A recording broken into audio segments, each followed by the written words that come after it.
I have been with my wife for 10 years now, and she always has had this habit of making me look bad with our finances. Whenever anything regarding spending money comes up, she will always say how broke we are and she doesn't have the money to do this or buy that. The thing is, we are doing well financially. We have decent jobs and combine our salary is roughly $125K year. As of today, our net worth is more than $1 million but less than 2. I had saved invested a lot before getting married, so I gave us a good head start. I control the finances take the lead, but we both agreed to living a very modest life.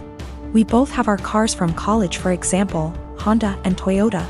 She knows everything about our finances because at least once a month I go over it with her every time I deposit money in our investment accounts or our kids' college funds. For banking, we have an emergency fund and I budget everything else to go straight into investments. We basically stay right at $10,000 in our bank savings account and $500 in our checking account after bills. Most of the time there is more than $500 in our checkings, but once I pay our CC each month, I then move anything extra. We always use the CC, so it's not like we only have $500 to spend. Our CC limit is $25,000. A few months ago we had dinner with her friends and they talked buying a new car. My wife said something like, "I wish I could get a new car, but I'm always broke after paying the bills. We still have our college cars." Wife does not want a new car.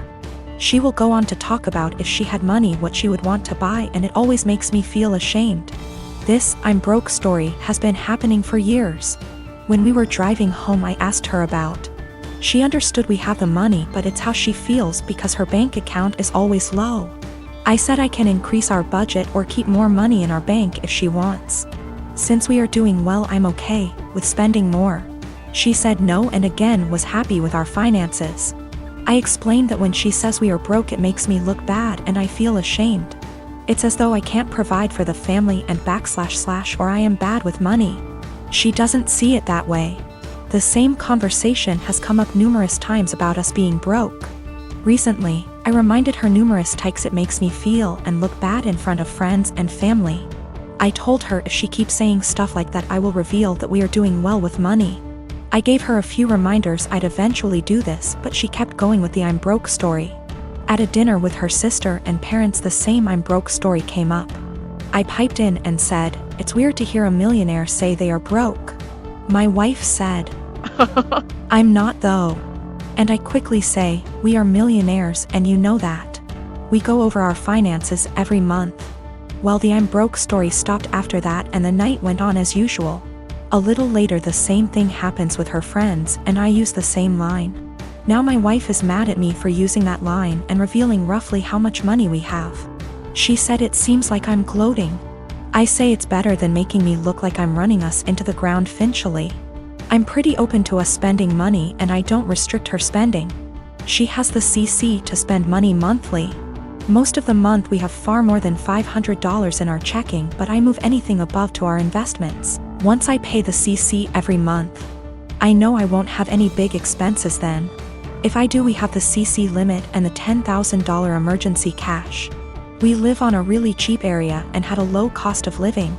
We never felt RHE need to upgrade until we wanted to start having kids. I didn't have to change our lifestyle much to save a lot. My job is in demand and pays well because nobody wants to live out in my area. So after expenses I take home a lot more than I would living in a major city. Probably 3 to 4 times more net savings annually if I had to guess.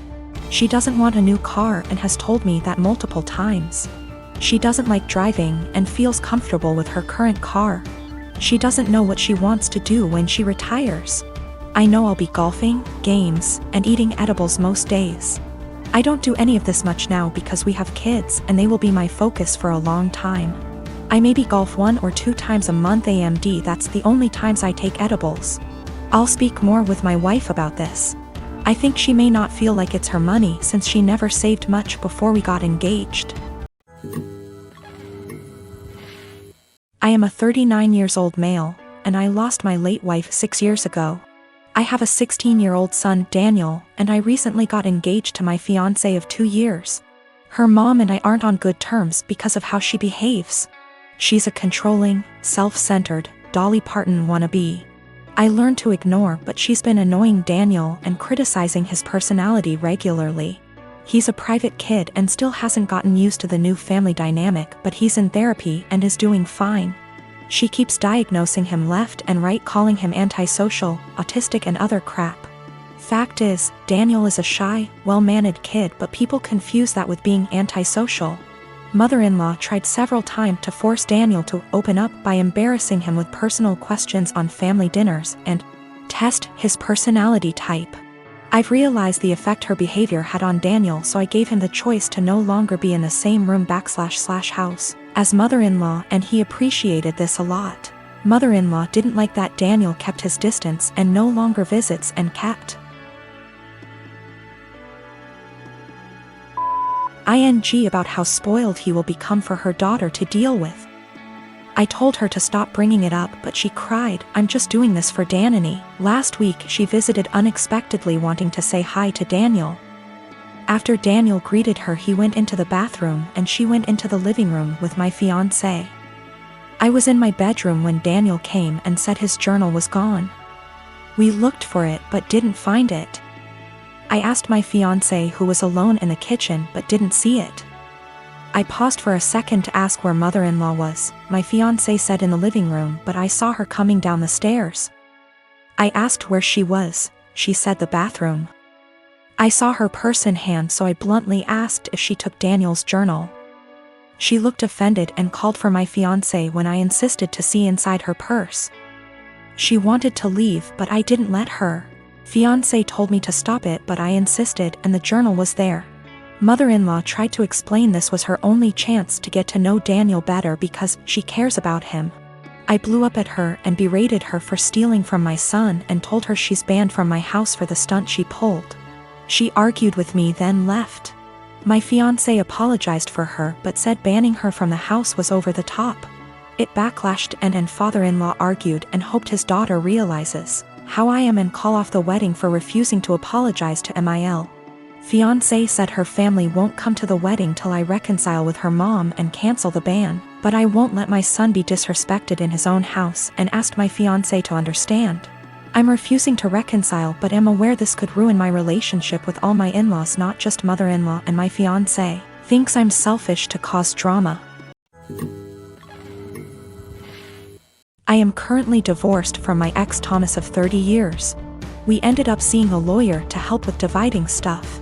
Everything was pretty much wrapped up till he said he no longer wanted any part of our kids' lives. I didn't argue with him about it since I already know what it's like having a parent who doesn't want you around or wants to be in your life. I asked what he wanted me to tell the kids and he just said, "Whatever you think is best, I don't care.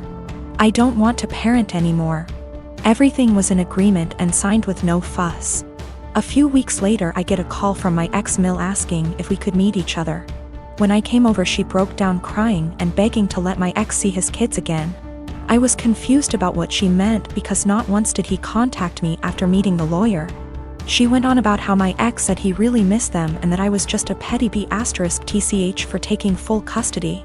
Also that he was crying for days about it.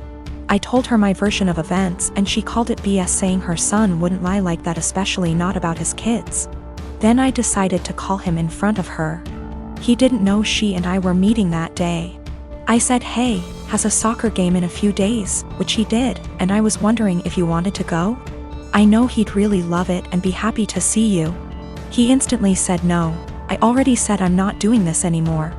I asked, "Well, how do you think this is going to affect Denise, his mom?" She is over the moon about them. He just said she loves me more than the kids, so I doubt this will be an issue for her. After a bit more talking, we finally hung up. Ex-Mil was straight-faced and nodded at everything that just happened. She asked me to leave and said we would be in touch. Later that day I got a call from my ex saying how it's my fault he was kicked out of his mom's house and possibly will be taken off her will. Also that none of his family members will talk to him because of what ex-Mil heard. He threw a lot of insults at me before I hung up, and now him and his mates keep calling and texting me. My friend is saying I shouldn't have said anything in the first place and I ruined his life. Yes, I plan to let Denise see the kids because I know she just wants to give them the world along with the rest of his family. I gave birth to my daughter weeks ago. My experience was pretty traumatic, and since it was my first, I had no clue what to expect. When I went into labor, I had the most difficult time of my life. I was in pain for hours. My mom was with me, but she had to go, and my husband was with me the entire time. I did something so embarrassing in the delivery room. I pooped myself, which was unexpected and I don't know, but it was embarrassing, and although my medical team were very professional about it, my husband couldn't help himself and started laughing about it later and even telling my family about it, but they didn't react. Just didn't find it funny, and neither did I. In fact, I found it embarrassing, and I already told him to stop bringing it up, especially when he started joking about getting me diapers for my opsies. It got really tiring and chipped away from my self-esteem and confidence. We were with his parents celebrating New Year's Eve together when I excused myself to the bathroom. While I was getting up, he made a quick remark and said, "Oh, Yeah, you should go quickly because we don't want any accidents just like the one we had at the hospital. You know what I mean?" While blinking at me. His family actually laughed, and brother-in-law commented, "Good one." I was astonished and so angry and ashamed. I literally just lost it on him and yelled at the top of my lungs, calling him a cruel and insensitive jerk. To be using the difficult experience of birthing his child as a joking matter and humiliating me in front of everybody. He was shocked, staring back at me and not saying a word. All went silent, and I just stormed off to the bathroom till we left, and that was when he snapped, saying I messed up by talking to him like that in front of his family during dinner. I said I couldn't hold my tongue for that long, and after he kept joking about an embarrassing thing when I told him to stop. He said he was just joking, and I went overboard with my reaction, and also, I should have sucked it up and waited till we got home so we could address this privately, and I could even yell at him as long as I wanted. We argued about it after we got home, and he kept saying I humiliated him in front of his family during the celebratory evening by being petty and trying to one-up him. He even said I should have laughed along, not fly off the handle licks that